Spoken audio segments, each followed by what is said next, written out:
بسم الله الرحمن الرحيم.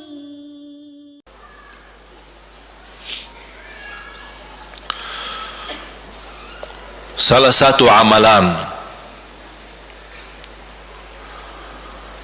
yang saya ingin,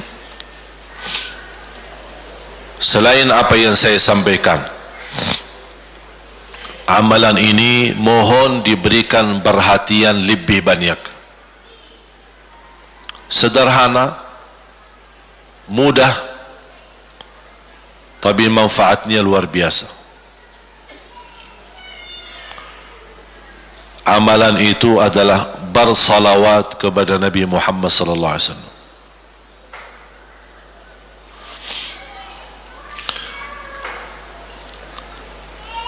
Kali ini saya tidak minta anda bersalawat seperti biasa. Saya yakin Bapak Ibu suka bersalawat, tapi kali ini saya ingin anda membawa salawat kepada Rasul dengan penuh rasa cinta. Demi Allah jamaah sekalian, tidak ada di antara kita yang bisa dan mampu membalas kebaikan Nabi Muhammad untuk kita semua. Salawat kepada Nabi Muhammad, satu kali salawat kita dapat 10 kali rahmat.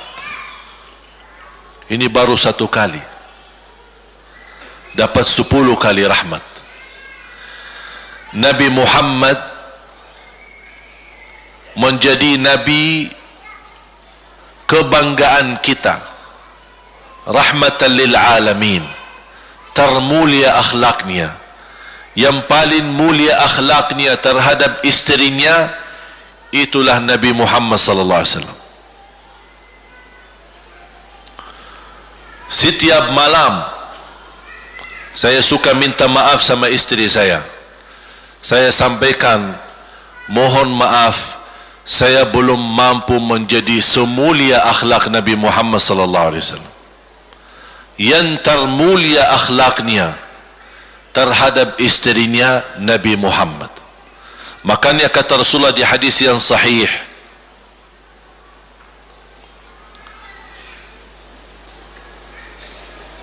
ahsanun nasi akhlaqan ahsanukum li ahli. Yang paling laki-laki yang termulia adalah laki-laki yang termulia akhlaknya terhadap istrinya. Dan Rasul juga bersabda, dan akulah yang termulia terhadap istri-istriku. Nabi Muhammad itu bukan hanya dengan salawat kita dapat 10 kali rahmat, tapi kita dengan bersalawat kepada beliau dijamin kita dapat syafaat beliau di hari kiamat. Bahasa syafaat yang kita semua sudah tahu, semua berkeinginan mendapatkan syafaat dan semua berdoa mengharapkan syafaat Nabi Muhammad sallallahu alaihi wasallam. Tapi Bapak Ibu belum tahu sejauh mana kemuliaan syafaat yang kita tunggu yang diberi nanti oleh Rasulullah sallallahu alaihi wasallam. Syafaat Nabi Muhammad sallallahu alaihi wasallam adalah langkah yang kita harapkan, bukan hanya umat Islam, bahkan seluruh umat, Yahudi, Nasrani, Buddha, Hindu, seluruh manusia di hari kiamat mengharapkan syafaatnya yang disebut dalam hadis asy-syafa'atul kubra, syafaat yang paling agung yang Allah izinkan Nabi Muhammad untuk diberi kepada seluruh manusia, yang Islam maupun yang tidak Islam.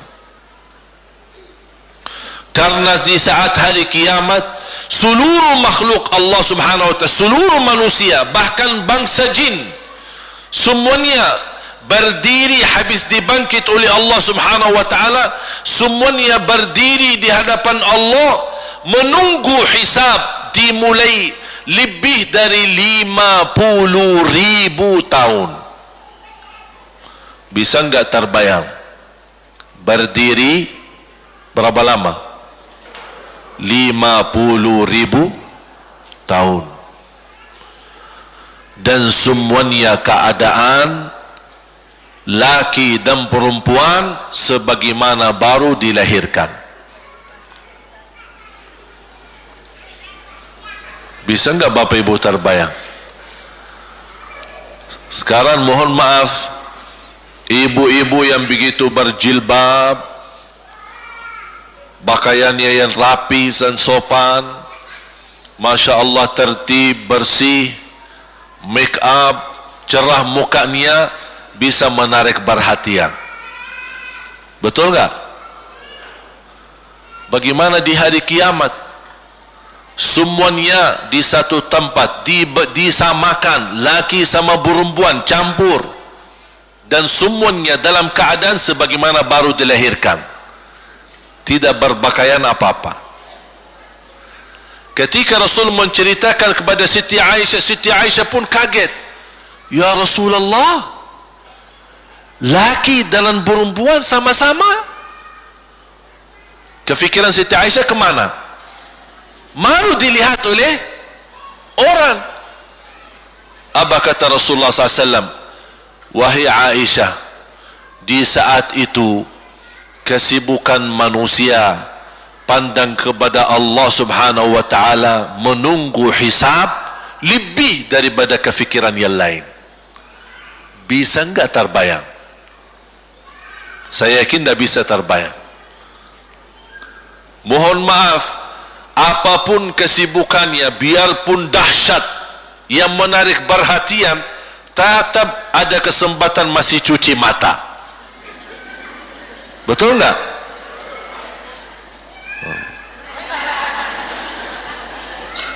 Tapi kalau di hari kiamat, beda keadaannya.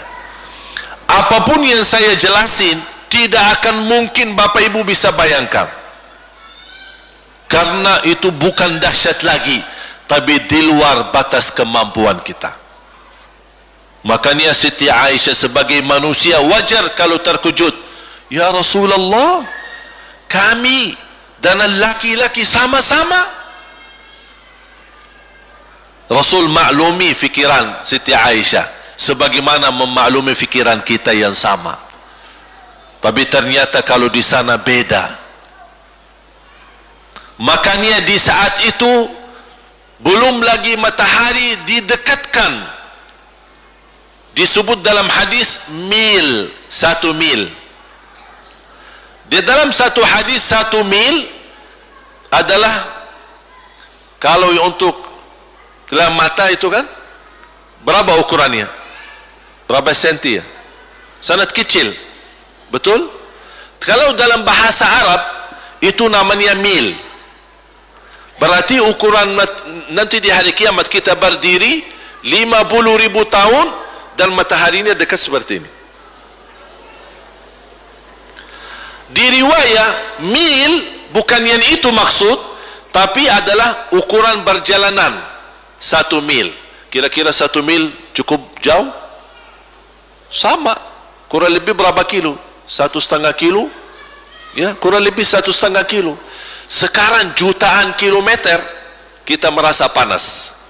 Sudah ada AC, sudah ada kipas, sudah ada ujang, sudah ada ini, tapi merasa begitu panasnya. Itu jutaan kilometer. Bagaimana kalau 1,5 kilo? Makanya Rasul menggambarkan nanti di hari kiamat, yang biasa di dunia kalau kita keringat dari atas ke, kalau di hari kiamat terbalik, keringat kita dari bawah ke atas. Ini tergantung dosa kita.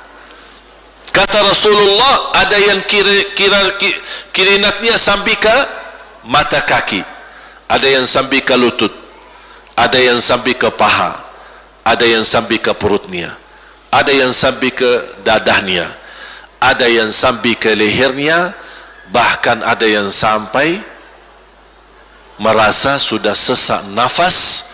ingin melamatkan diri supaya tidak tenggelam di dalam keringatnya sendiri. Dalam keadaan itu 50.000 tahun. Di situ manusia sudah merasa gelisah, sudah cukup merasa tersiksa. Semua larinya, penolong siapa yang bisa menolong kita? Kita minta tolong kepada siapa yang bisa menyampaikan hajat kita kepada Allah supaya mulai hisab? Karena sudah kita tidak kuat lagi.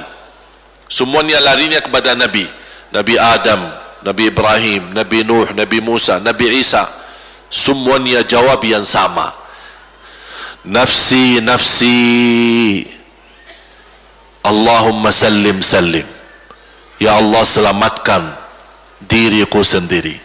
Tak ada yang urus anak, istri, suami, keluarga, apalagi manusia lain. Sama keluarganya saja dia lari. Tak ada, nafsi nafsi, diri sendiri, ya Allah selamatkan. Diri sendiri, ya Allah selamatkan. Diri sendiri, ya Allah selamatkan. Nabi Adam jawab begitu. Suruh, barangkali Nabi Nuh bisa bantu kalian. Datang kepada Nabi Nuh, nafsi nafsi, Allahumma sallim sallim. Datang kepada Nabi Musa, nafsi nafsi, Allahumma sallim sallim. Datang ke Nabi Isa, nafsi nafsi, Allahumma sallim sallim. Sampai terakhir Nabi Isa berkata, ada satu, saya rasa dan yakin dialah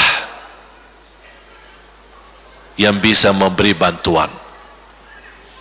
Dia tunjukkan, itu dia, namanya Muhammad sallallahu alaihi wasallam.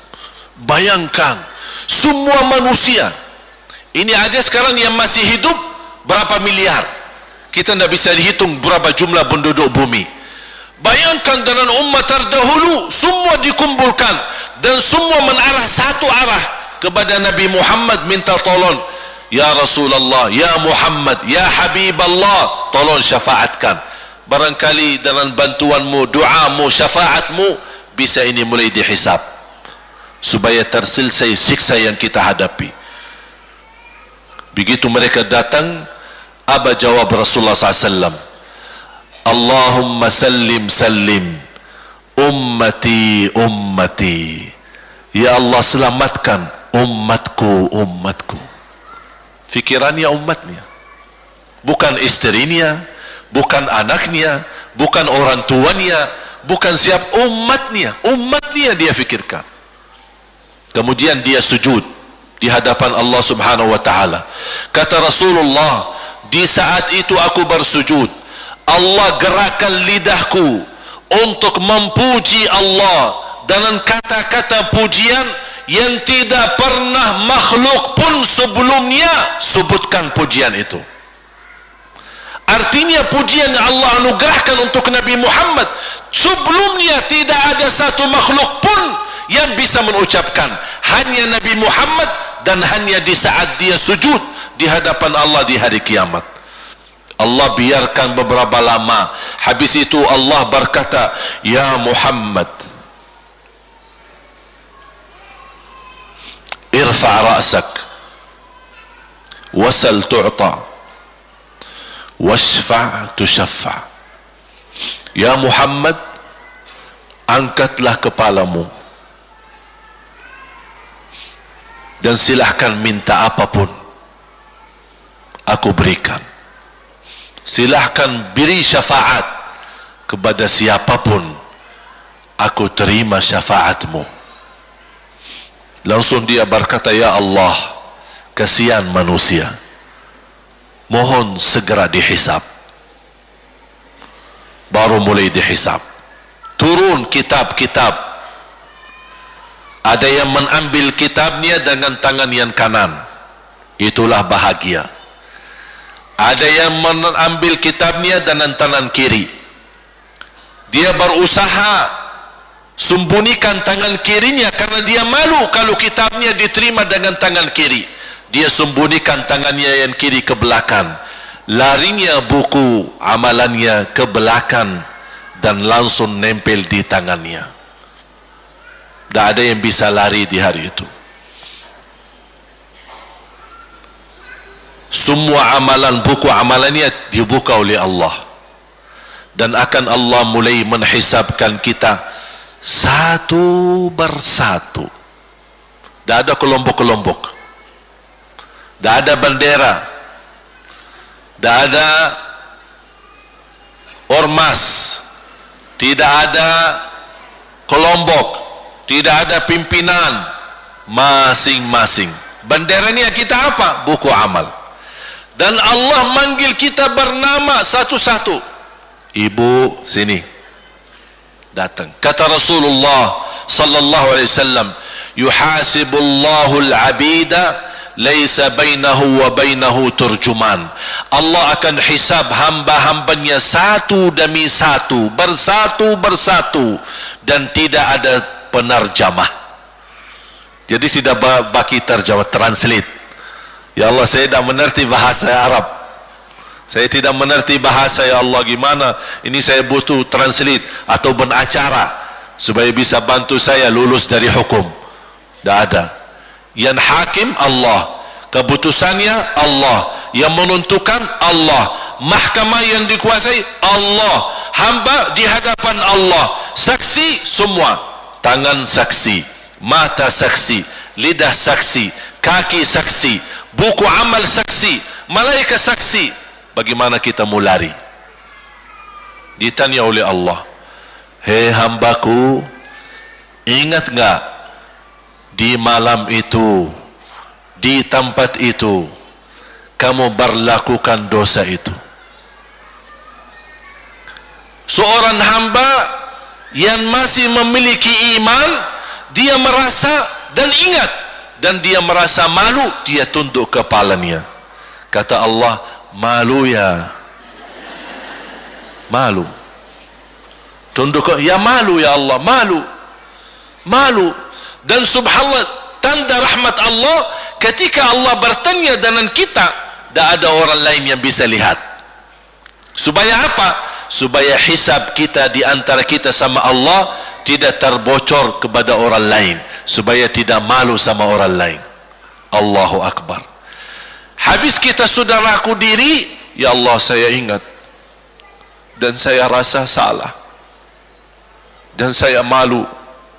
Apa kata Allah? Waktu itu kamu lakukan dosa itu, aku tutupi, aku tutupi. Tak ada yang tahu. Kita lakukan dosa ini udah sekian tahun, ada yang tahu enggak? Tak ada yang tahu. Karena kita lakukan di saat sembunyi.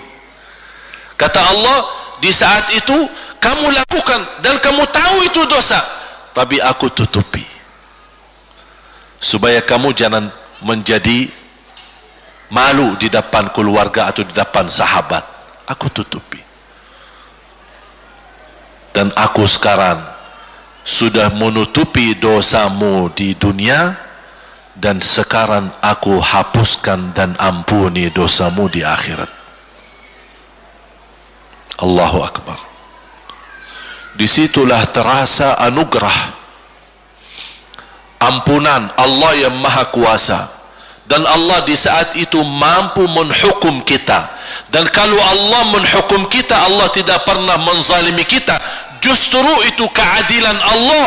Tapi Allah tidak memperlakukan keadilannya, justru yang mendahulukan ampunan dan kasih sayangnya. Habis selesai hisab, harus semua tanpa kecuali liwati neraka Jahannam di atas sirat. Sirat yang panjang, yang kejam seperti pedang, yang tipis sampai tidak bisa dilihat oleh mata. Katanya tipisnya seperti, subhanallah, imam bisa jalan di atas rambutnya. Kejam lagi, masuk di atas serat, terus jalan. Di saat itu ada doa, yang ia melamatkan kita sampai menuju surga, Nabi Muhammad sallallahu alaihi wasallam. Dia sudah duluan.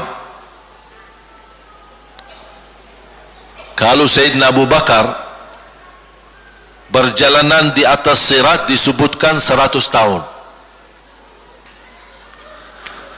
Tapi Sayyidina Abu Bakar satu langkah di atas sirat, langkah kedua di depan pintu surga.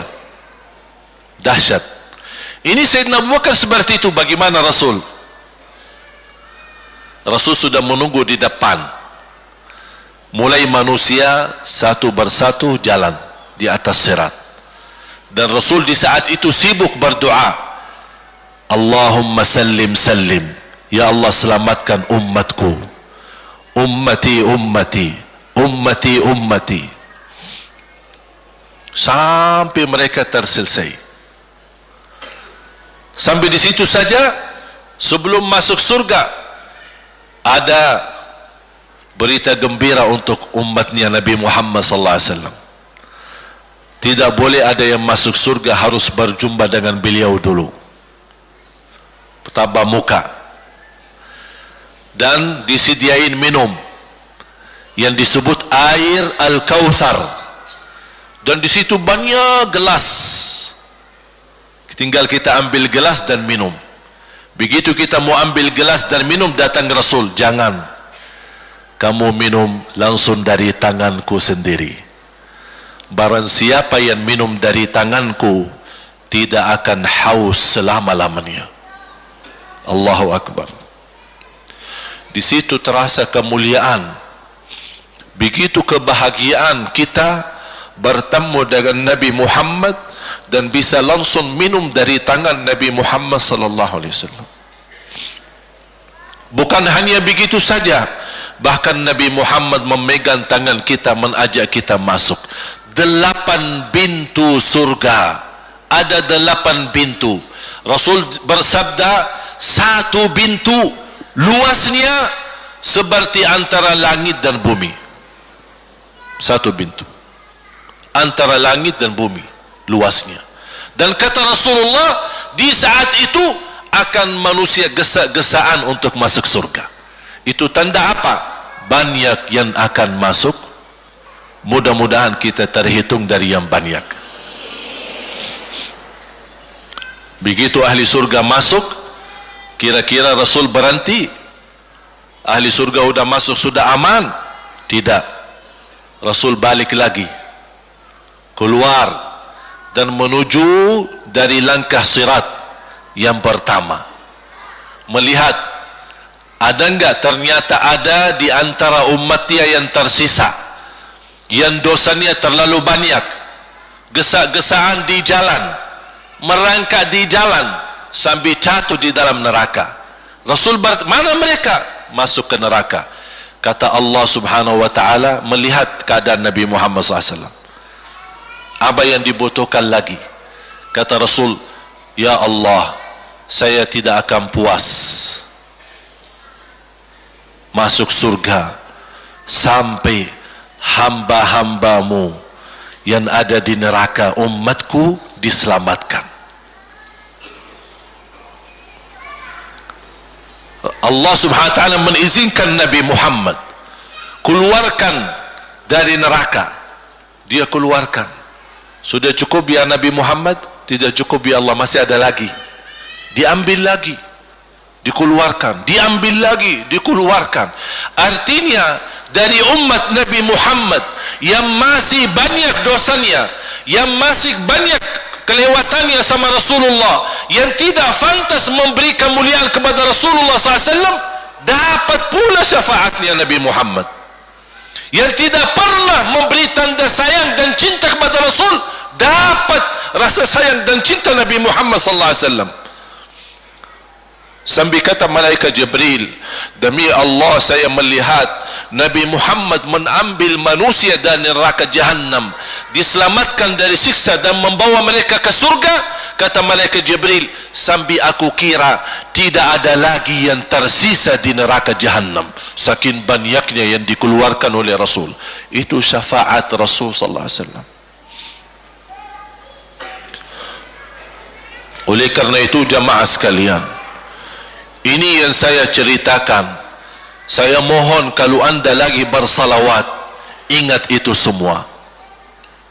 Nabi Muhammad bukan Nabi yang biasa.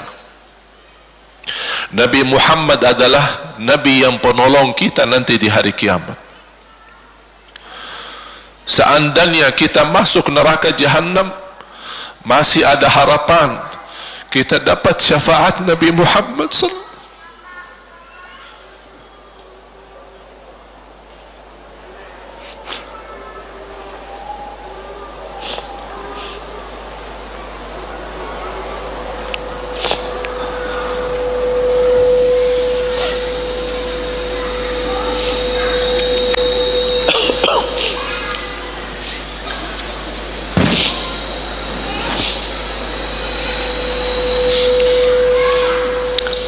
Yang masuk neraka saja dapat syafaat Rasul.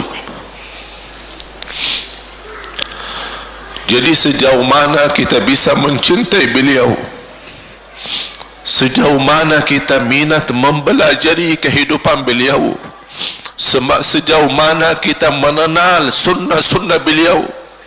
Di zaman ini, umat yang paling bodoh terhadap beliau kita umat Islam.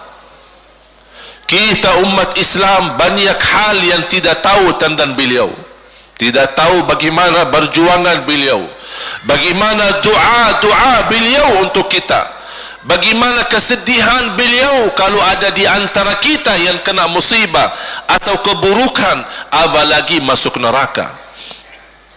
Siti Aisyah radhiyallahu anha,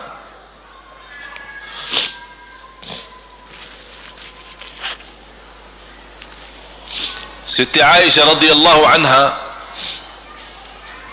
pernah minta sama Rasul doa. Ya Rasulullah, tolong doakan saya. Rasul mendoakan, Allahumma ighfir li Aisyah ma taqaddama min dhanbiha wa ma ta'akhkhar, ma qaddamat wa ma akharat, wa ma asarrat wa ma a'lanat. Ya Allah, ampunilah dosa-dosa istriku Aisyah, dosa yang lama, dosa yang baru, dosa yang terang-terangan maupun dosa yang tersembunyi. Siti Aisyah mengaminkan doa Nabi Muhammad dan menangis dan bangga dan senang. Saking senangnya, saking bahagianya, dia tertawa sambil Rasul melihat Siti Aisyah. Senang wahai Aisyah? Apakah kamu senang dengan doaku? Kata Siti Aisyah, bagaimanakah aku tidak senang? Aku justru merasa bahagia dengan doamu untukku ya Rasulullah. Apa kata Rasul?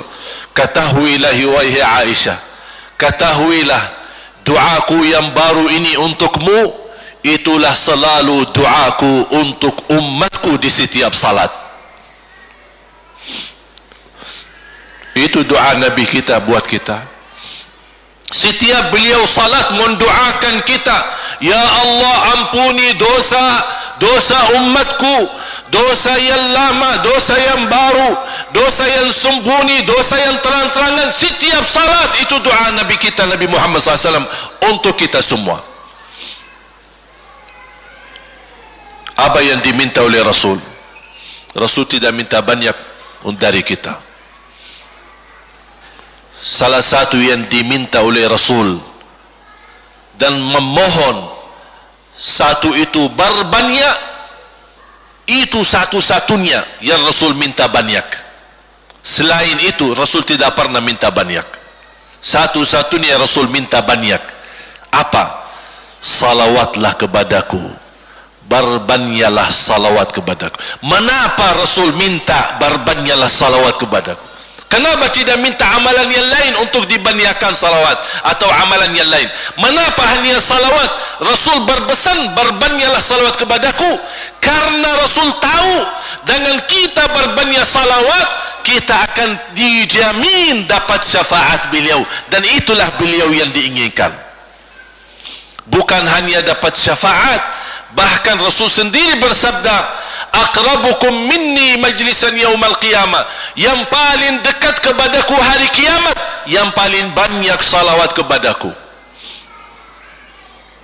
Bahkan berita gembira bagi seorang hamba umat Nabi Muhammad SAW, akthiru alayya minas salati yawmal jumu'ati wa laylataha fa inna salatakum tablughuni haitsu kuntum.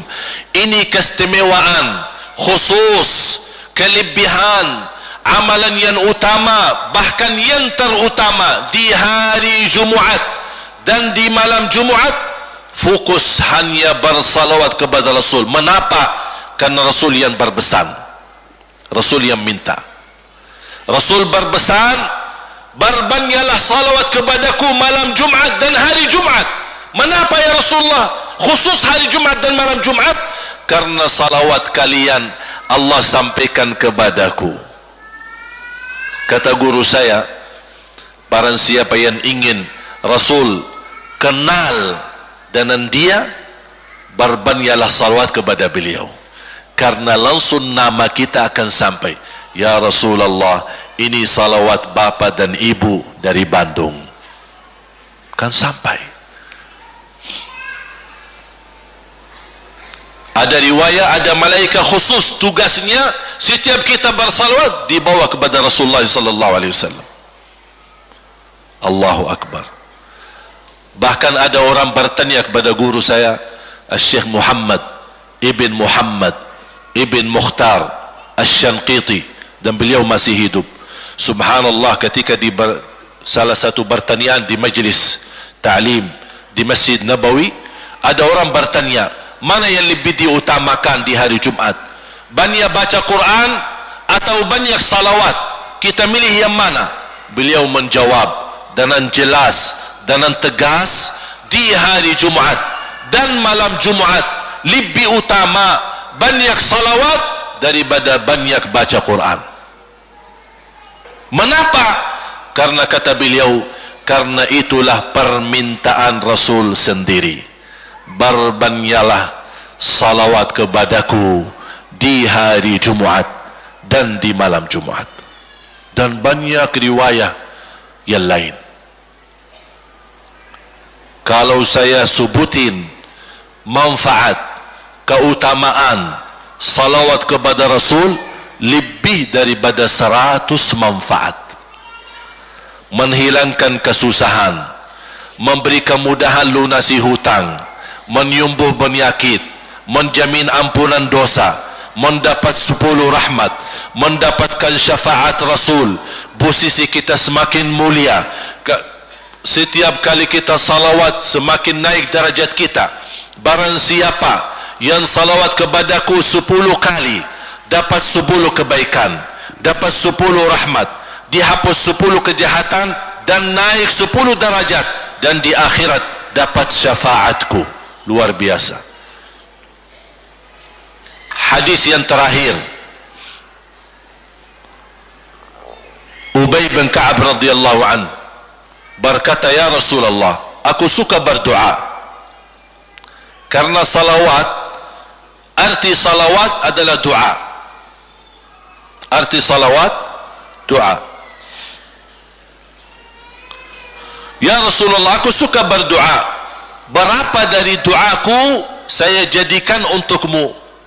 Artinya berapa persen ya? Kalau bahasa kita, berapa persen kira-kira? Kalau misal saya doa 10 menit, berapa menit untuk Rasul, dan yang sisanya buat aku? Contoh, aku kalau berdoa, ya Allah ampuni dosaku, ya Allah murahkan rezeki, sembuhkan penyakit, Allahumma salli ala Muhammad wa ala ali Muhammad. Berarti lebih banyak untuk diri kita, baru untuk Rasul. Sahabat itu ya Rasulullah bertanya, ya Rasulullah, berapa bagian dalam doaku saya jadikan untukmu? Apa kata Rasul? Kata Rasulullah SAW, ma syi'ta wa in zitta fahuwa khairul lak. Ya terserahmu, mau doa bagaimana untukku, ya terserahmu, tapi semakin banyak untukku, semakin banyak manfaatnya untukmu. Apa kata sahabat? Ya Rasulullah, saya akan jadikan separuh doaku hanya salawat kepadamu. Artinya kalau saya doa 10 minit, 5 menit salawat dan 5 menit doa untuk diriku sendiri. Apa kata Rasulullah? Terserahmu, wa in zitta fahuwa khairul lak. Kalau kamu berani tambah, itu jauh lebih baik untukmu. Tawar menawar sama Rasulullah SAW, sampai di ujung hadis beliau berkata, ya Rasulullah, saya janji doaku semuanya untukmu. Artinya apa? Kalau dia angkat tangan berdoa, tidak satu pun minta buat dirinya. Bismillahirrahmanirrahim. Allahumma salli ala Muhammadin wa ala ali Muhammad. Allahumma salli ala Muhammadin wa ala ali Muhammad. Allahumma salli, sampai selesai. Tidak minta ampunan, tidak minta rezeki, tidak minta sehat, tidak minta keturunan, tidak minta apa-apa. Hanya fokus dengan salawat. Karena dengan salawat, apa yang kita niatkan terkabul.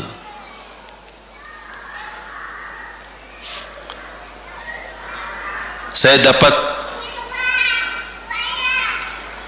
dari guru saya, nanti saya akan ceritakan bagaimana cara berdoa. Kata sahabat, ya Rasulullah, saya akan jadikan doaku hanya salawat kepadamu. Apa jawab Rasulullah SAW? Idzan taf'al yukfa hammuk wa yughfaru dhanbuk wa tuqda hajatuk. Kalau kamu lakukan hanya doamu, hanya salawat kepadaku, akan dihilangkan segala kesusahan, diampuni segala dosa, dan dikabulkan segala hajat. Kata ulama, apa yang diharapkan oleh manusia? Hidup di dunia tambah susah dan hidup di akhirat tambah dosa. Betul? Itulah kita dapat dengan salawat kepada Nabi Muhammad SAW. Berdoa, ketika anda berdoa, contohnya seperti ini. Setiap anda berdoa, biasa mulai dalam bismillah dan memuji Allah Subhanahu wa taala. Cukup satu kata memuji Allah dalam segala pujian, alhamdulillahirabbil alamin. Segala puji bagi Allah. Ini mewakili semua pujian yang lain. Asmaul husna, segala sifat agung, segala kemuliaan diwakili oleh satu kata, alhamdulillahirabbil alamin. Kata sederhana, kata tidak terlalu panjang, tapi maknanya sangat luas. Oleh karena itu boleh diulangi berkali-kali, alhamdulillahirabbil alamin, alhamdulillah, sampai benar-benar merasa di hati. Karena ini ucapan mewakili segala pujian yang kita ingin sampaikan kepada Allah. Karena ada pujian yang kita ingat, ada pujian kata-kata yang kita tidak hafal, dan alhamdulillahirabbil alamin mewakili segala pujian kepada Allah Subhanahu wa taala. Kemudian bersalawat, Allahumma salli ala Muhammadin wa ala ali Muhammad kama sallaita ala Ibrahim wa ala ali Ibrahim innaka Hamidum Majid. Silahkan doa, ya Allah, ampunilah dosaku. Allahumma salli ala Muhammadin wa ala ali Muhammad. Ya Allah, sembuhkan penyakitku. Allahumma salli ala Muhammadin wa ala ali Muhammad. Ya Allah, berikan kepada aku anak yang salih salihah. Allahumma salli ala Muhammad wa ala ali Muhammad. Jadi setiap langkah doa diawali dan diakhiri salawat. Faham? Subhanallah, wallahi dahsyat. Saya tidak bisa cerita apa lagi. Mau cerita apa lagi? Wallahi dahsyat. Saya tidak pernah istiqamah mengamalkan doa seperti ini. Alhamdulillah, selalu terkabul. Bahkan nyata Allah kasih, udah selesai. Wallahi jamaah sekalian, salawat kepada Nabi Muhammad bukan budaya, bukan kebiasaan, tapi amalan yang sangat manfaat buat keselamatan kita, kebahagiaan kita di dunia maupun di akhirat. Bahkan keselamatan buat anak kita, salawat kepada Nabi Muhammad SAW. Terakhir, sekali lagi, ketika anda bersalawat, apa yang saya cerita tadi, tolong dihadirkan dalam fikiran. Siapa Nabi Muhammad itu? Nabi Muhammad penolong kita di hari kiamat. Nabi Muhammad yang membawa syafaat untuk kita. Nabi Muhammad yang menunggu kita di surga. Nabi Muhammad yang membela kita di saat kita berdiri di hadapan Allah. Nabi Muhammad yang akan membantu mendoakan kita saat jalan di atas sirat. Nabi Muhammad yang mendampingi kita nanti ketika kita minum dari air Al-Kautsar. Nabi Muhammad yang menemani kita masuk ke dalam surga. Nabi Muhammad yang tidak pernah lupa sama kita. Makanya ketika anda bersalawat dan membawa perasaan dan membawa penghayatan ini, insya-Allah jemaah sekalian akan terasa, ya Allah, ternyata indahnya salawat kepada Rasul. Karena sudah kontak di hati. Apalagi kalau anda begitu salawat dan salam, Rasul jawab. Rasul jawab kita. Waalaikumsalam ibu. Tapi cuma kita tidak dengar. Dia dengar salawat kita, dia dengar salam kita, tapi kita tidak mendengar jawab beliau. Allahu Akbar. Wallahi kalau bisa kita rasakan, wallahi ibu bapak akan sendiri menangis tanpa merasa. Sendiri, kok tiba-tiba nangis? Kok tiba-tiba kok tidak bisa tahan diri? Karena Nabi Muhammad itulah yang semestinya sudah menguasai hati kita, sudah ada di hati kita, sudah mempenuhi rasa cinta di dalam hati kita. Makanya kata Rasulullah, tidak sempurna iman seorang sampai dia mencintaiku lebih dari ibunya, lebih dari bapaknya, lebih dari anaknya, lebih dari hartanya, bahkan lebih dari dirinya sendiri. Baru sempurna imannya. Bagaimana kita bisa mencapai kesempurnaan iman seperti ini? InsyaAllah dengan bersalawat, dengan membawa perasaan, membawa kehadiran cerita-cerita yang sama-sama kita belajari, baru akan terasa di dalam hati posisi Nabi Muhammad akan semakin besar, semakin mulia di hati kita. InsyaAllah semakin mulia di hati kita, InsyaAllah akan semakin semangat beribadah, semakin semangat mendekati, semakin semangat mempelajari, dan semakin insyaAllah menjadi baik di mata Allah dan insyaAllah baik di mata manusia. Amin ya rabbal alamin.